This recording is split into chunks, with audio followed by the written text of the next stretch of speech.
Good morning everyone. Iti daytoy nga gundaway kakabsat adda akmane itatta ditoy ayan iti maismi ditoy kabiserya sa is kakabsat kin gayem.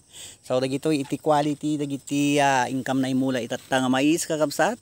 Nadalos ken asideg iti panakamula na kakabsat ket dagitoy matruruot itatta ditoy ket gaputa adda iti medisina nga mabalin nga pang paksyat wenno pang patay dagiti ruot kakabsat isu nga madamada nga agluom wenno matmatay dagiti ruot nga kulkulasi dagiti mamaismi kakabsat ditoy probinsya iti Isabela.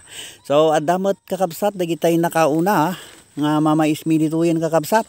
So daytoy met iti mais daytay kabsat ko nga napartak nga aggungunay nga agtrabaho. Daytoy iti bunga iti mamais na kakabsat mabalin siguro nga tunwon daytoy.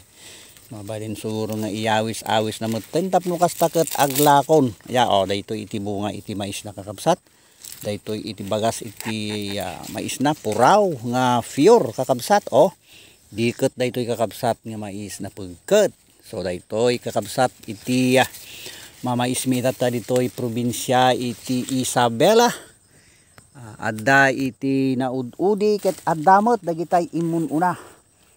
So dagiti imununa nga kunada isuda iti makaraman iti napintas nga presyo iti mais kakabsat kang runana dagitay puraw nga mabalin nga tunwen nga mais kakabsat kin gayem. So thank you very much kada kayo amin ka viewers, ka sisters, ka brothers Luzon, Visayas in Mindanao.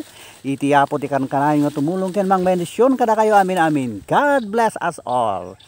So don't forget, follow for more. Hallelujah Jesus. Thank you Lord.